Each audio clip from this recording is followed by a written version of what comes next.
Hi, my name is Gail. I'm a lactation consultant, and today we're going to talk about the settings and how to put together the parts for the Ameda Platinum pump.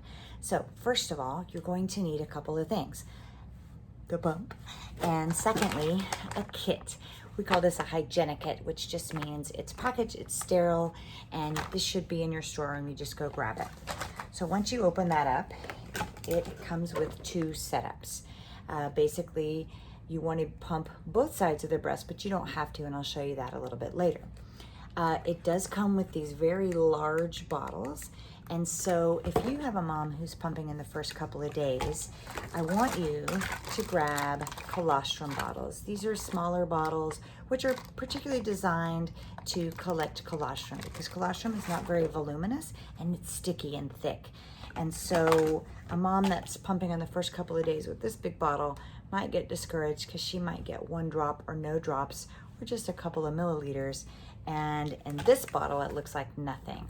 In the colostrum bottle, it looks like a lot more. And so we want to really encourage our moms to continue pumping. And I think the smaller bottles just help her feel more successful. So the first thing, when you open it up, it should be all together, and you've got this tubing. So take the tubing, plug it right into the pump. It's the only place it can go. You're gonna turn on the pump right here. Basically, you want to center the mom's nipples right in the middle of this tunnel, and we want her to be comfortable while she's pumping. This first screen is cycles per minute. So basically it's just how fast the pump sucks. For the first couple of days, I say don't worry about it at all, just leave it here. So it defaults to 80 cycles per minute. It's just a consistent suck. Now, if the baby is a little bit older and the mom has more milk, her milk is flowing more, in fact, start it at 80, and then you want to decrease. There's the knobs here. You can just decrease it maybe down to, I don't know, 70 or 65, depending on how she feels about it. She can play around with it. There's no real rules there, but you want to decrease that and then increase the suction. Now, the suction defaults to 1%, which isn't very much. This pump goes to 100%, which is a lot. I've seen moms all over the place. I've had a mom that can only go to 6%. I've had moms go to 100%. Make sure that she understands that pumping should never be painful, and it's important for her to go as high as she can with no pain. And so if you press and hold, this goes up 10 by 10.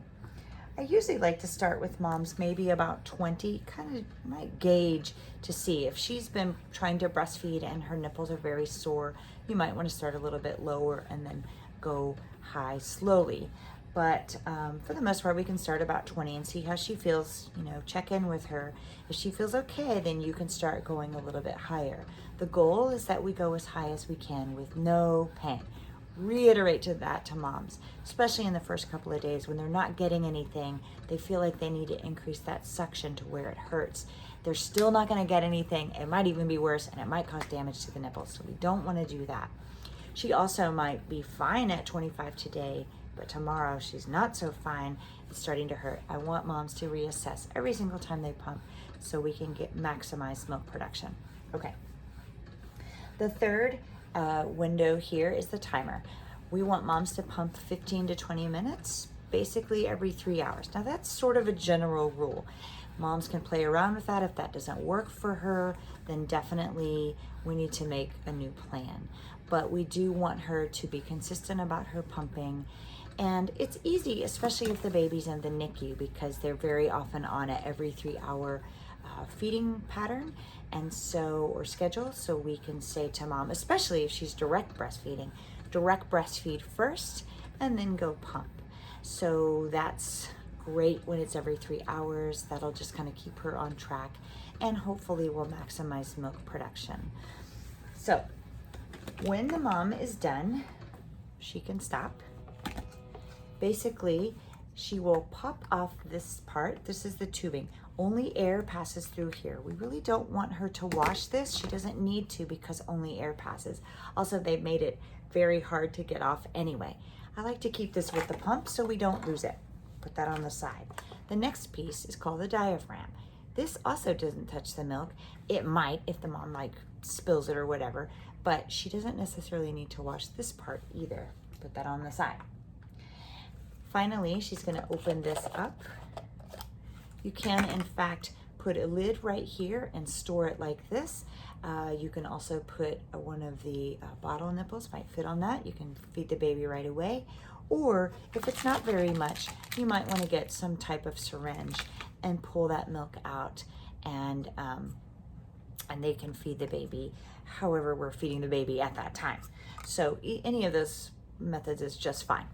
So this is a valve. Usually these days it's actually clear. That white one is an older one, but so these serve the same purpose. You might see either one of them. I'm mostly seeing the clear one. Now the problem with this, it's very small and it's very easy to lose. In the package there should be some extra valves, and if not, most of the hospital sites will have some extra parts if you need. So basically you will have your flange and this little diaphragm, the tubing on top, the valve, and of course the bottle. Now, a couple of troubleshooting things. If the mom is talking about or having any pain, nipple pain, ask her where the pain is. If it's in the tip of the nipple, she probably has the pump too high, so she can make that adjustment there. However, if her nipple is rubbing in this tunnel and she's complaining of pain around the sides of the nipple, you might want to get a larger flange. The Ameda flanges come in a box like this, and this actually has two sizes. So this one is sort of a standard or small, if you will. And these are the medium and large. You can see it's an insert. So if the mom needs a medium, she'll have to insert it into the large flange. You also don't really want to go too big either, so help her try to find the one that best fits. Her nipples might even get engorged or swell. She may need to change that around as time passes. So it is important to note that this box and these flanges do not have that little valve right here, so you will need to take it from the original one and put that in.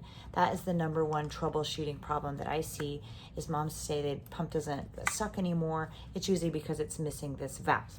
So we also have that medium and large, and then we have extra large and a 2X, and these are even bigger, but also the same idea with the insert.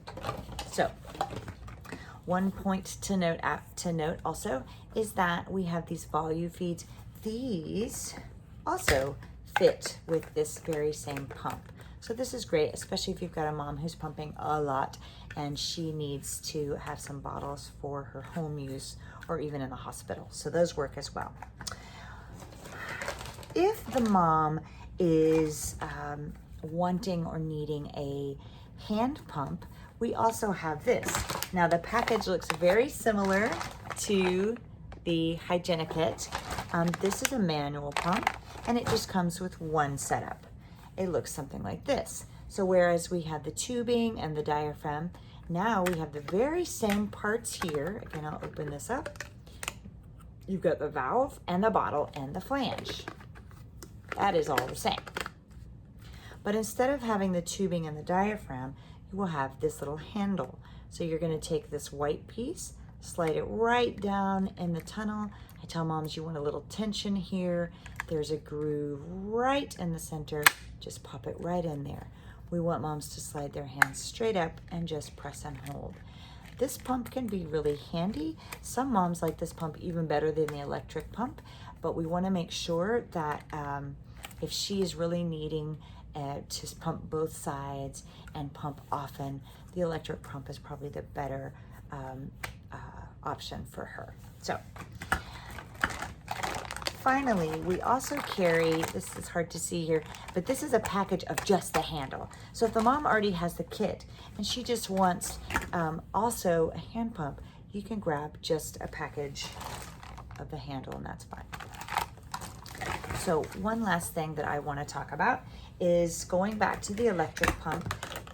We really recommend that the mom pumps both sides, but sometimes that's not possible. So what we want to do is tell her how she can actually pump one side.